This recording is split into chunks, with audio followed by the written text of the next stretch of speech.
Our last structure possibility is to have sections or chapters.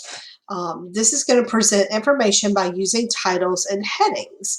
So I pulled out the book Ape. And if you remember in Martin Jenkins' book,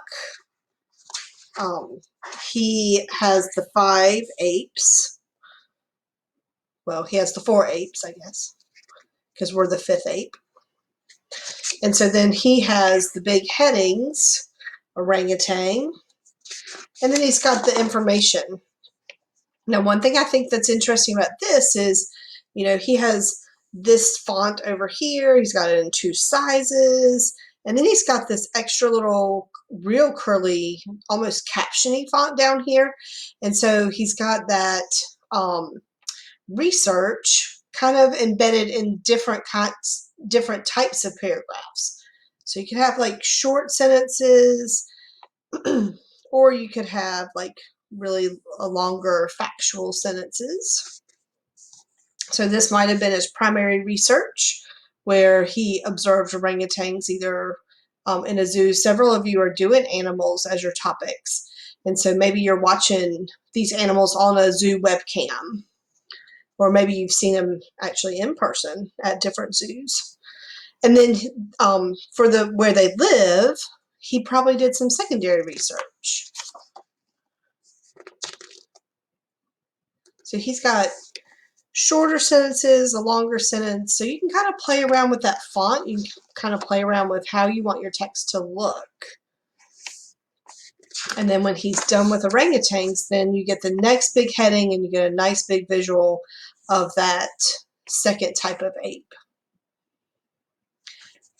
Okay, some other authors that did sections or chapters. We've got The Great Fire. We're real familiar with this one. We've used this mentor text a lot. This is a mentor text that does use a table of contents. Okay, so it's got your introduction or your preface. Oops. And then each chapter starts with a heading. And then this author has long paragraphs. Okay.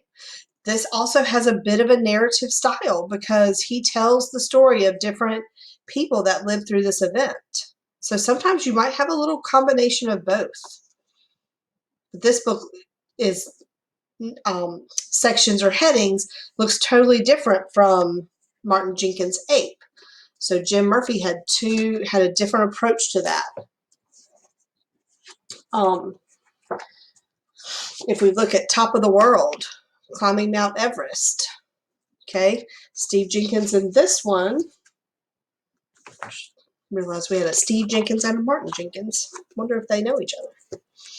So this one, no table of contents this time, but definitely headings that go with the paragraphs. And his headings are, you know, arranged a whole lot differently on the page. So his headings kind of go more with the visuals. So each little paragraph, even though all the paragraphs are kind of connected, it's almost very captiony. So you can kind of center your paragraphs and have those the focus, or you can have your visuals as the focus. We're going to do a visuals lesson the last week of school. But you might want to go ahead and, while you're organizing your style, think about what you would like your style to look like.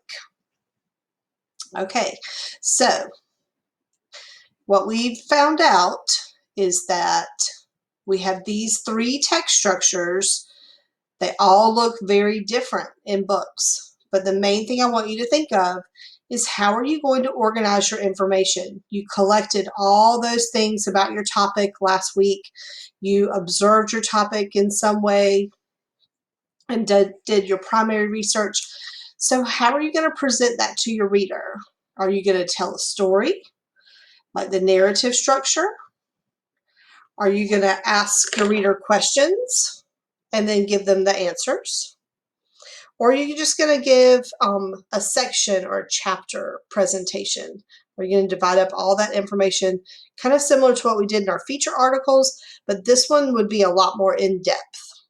Like instead of being a narrow topic, this is more of the tell all about it kind of topic. And so you can tell as many different facts about your topic as you want to. And you can tell it in whichever way you want to. All right, if you have questions, leave them in the comments. And I hope you enjoy your writing time today. So spend some time writing your paragraphs.